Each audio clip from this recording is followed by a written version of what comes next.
Blue Ninja! Blue Ninja! Yeah! Blue Ninja!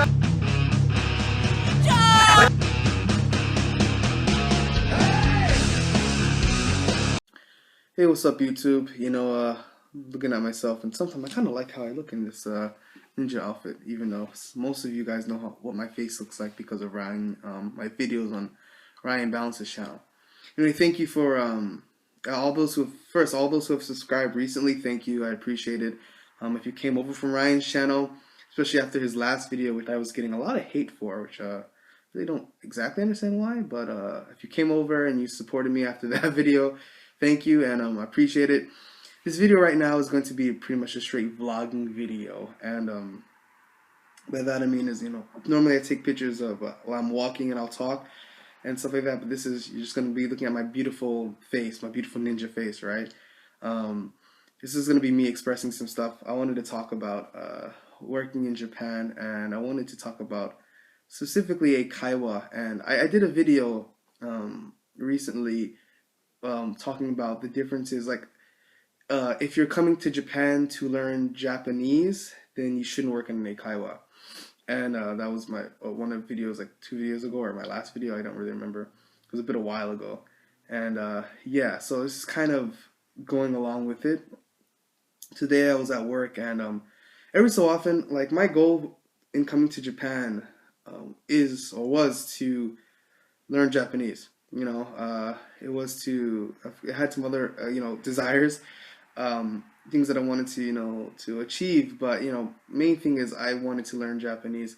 And the best way, like I said in the last video, is the easiest way to get over here is to work for a company. And it's great and all, but like I said, being that my goal is to speak Japanese, it's just like really become really frustrating and kind of a bit of a burden. It's great. Like, I am not going to downplay working in Japan, because I think working in Japan, it always will depend on each person's experience. If they're working in like a Japanese company, if they're working at a school, a foreign company, it always varies, So, and I don't want to be completely negative. I don't want to give you guys a lot of negative stuff, because I know you guys know I hang out with Ryan Balance a lot. So if I say something negative, you may think, oh my God, it's becoming like Ryan's channel, the Blue Ninja's getting negative, and that's not the case. I just want to I want to be honest though about things and my life and what's happening. But yeah, a Kaiwa life, working for an eikaiwa, it's okay. It depends on hours. Well, first of all, hours change all the time, and by that I mean it changes based on which company you're in. So for me, I work from 12 to 9, and that's a lot. It's my whole day is gone. And other individuals, they work some from 3 to 9. I know some from 3 to 9. Others earlier and into earlier in the day till early time in the afternoon. It just varies. Like, at the end of the day, it's just gonna vary which company you work for, and days also vary. So I'm blessed enough that my schedule never changes, and that I always have Sunday and Monday off. So it's I can make plans, whereas other companies can't.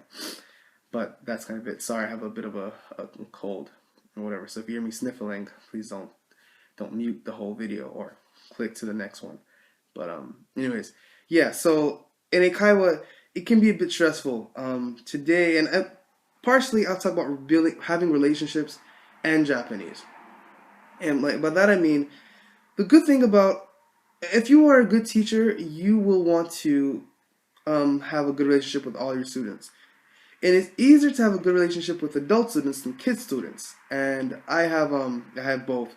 And I put the adult students to the side because it's easy. I can talk to them, in English, and and whatnot, and you can go out with them. But kid students are a bit different.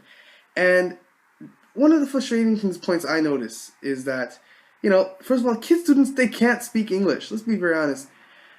Depending on what company they work for. I want to say the company that I'm working for right now, but in all honesty, I feel like I can't, just out of some level of professionalism. But I've heard from other videos, people saying, yeah, my kids, man, it's amazing how they can speak. They can kind of, pretty much express their feelings. Whereas I noticed the kids in my company, they can only express Like, hey, what did you eat today? I ate this and that. Well, whereas, and all these other random things. But I've asked kids like, questions like why, blah blah blah, for explanations. Not very difficult ones, but simple ones, and they're like stumped, like, what? I don't know what you're saying to me, and it's kind of depressing.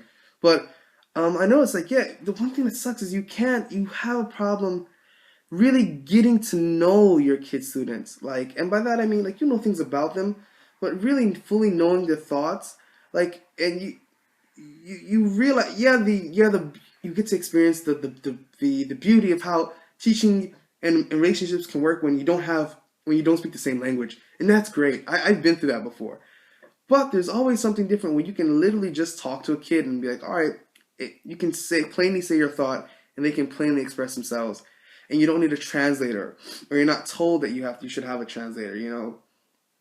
That's one thing. And I remember in class today, I was just kind of frustrated.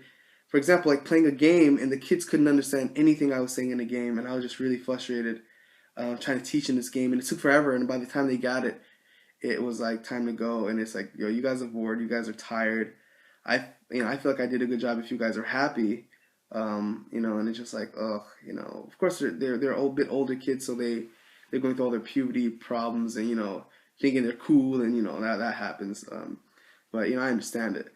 But it's frustrating because what happened to me when I thought about that is just like, what?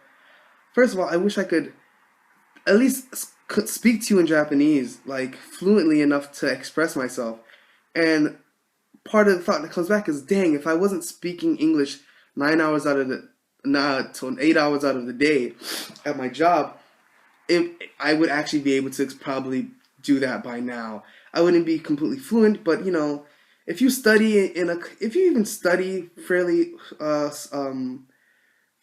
diligently, and in your home country, and didn't move to another country, and study it there, study in whatever foreign country you're in, and speak only that language. In a year, you'll be surprised how good you can be. It's gonna be you'll be able to express yourself fairly decently. You'll be able to at least go out and you won't be able to probably get a job, but you'll be able to be conversational. And it hurts because at this moment, I say it hurts on purpose, I just not conversational, and honestly, it really kills me inside. Not kill, oh, that's really strong, but it really hurts. But the Kaiwa job is just like, ugh, sometimes it's like you can't. I'm trying to reach the top of that mountain, and it's just like speaking English all day is just slow. And like my day right now, it's about 11 o'clock at night here in Japan when I'm shooting this video, and I got off at 9, and then I didn't get out of my job until after 10 or about 10, and after going shopping, it took me about an hour to get home, and now it's 11 o'clock at night, and I don't really have that much of a day left other than shooting this video and eating, and then forcing myself to what, I'm going to be awake until maybe 1 or maybe 2 o'clock in the morning. It's just like, come on, man. But it's just it's really frustrating. It's really kind of just frustrating. But yeah, the Kaiwa, like, it's, well, I'll leave this video here. I think I'm just trying to venting. I if you're gonna come here, guys, figure out the best way that you're gonna learn Japanese, and that you can don't be that foreigner who's been in Japan for 10 years and you can only ask for drinks and buy food, and that's it. Be the type of individual who comes to the country and learns the language, because I disagree. Something I heard in Victor Give Me a Flake Man's video. He says, he's him and Ryan are very funny. Ryan has a big problem with people assuming he doesn't understand Japanese, and I understand that. Victor is kind of like, well, like, what can you even blame Japanese? Because most foreigners who come here don't even can't even speak it.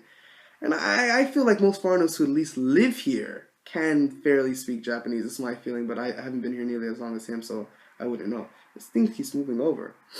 Whatever. Sorry. Let my soul glow. Excuse me. Move out. Soul glow. But yeah, that's how he feels. I feel differently. I feel like if most people who've been here, I think, I've met a lot of people who've been here for at least even 3 years, and they can fairly speak the language. So I really don't know. Victor has has a different opinion about that, but that's fine, whatever, you know. But if you're gonna come here, please learn the language. Don't be the stereotypical foreigner who comes here and just like doesn't learn anything, just gets a girlfriend or gets a boyfriend, and then lets them do all the work, and you can only order food, and it's like you're just ruining the rest of the image of foreigners if you come here and do that. Because I know, Lord, I'm so tired of being asked, "Oh, you can speak Japanese?" Like it's a really after a while it becomes a really annoying question, and uh, I don't know how other YouTubers don't talk about how it gets annoying. Because is it not annoying to them? I'm kind of confused. Anyways, another video I'm going to tell you guys about the actual tell you guys about the Akaiwa life, at least my experience. I'll catch you guys later. Blue Ninja, thanks to all the new subscribers. Love you guys, and I'm out. Just venting, I guess, in this video, right? It happens.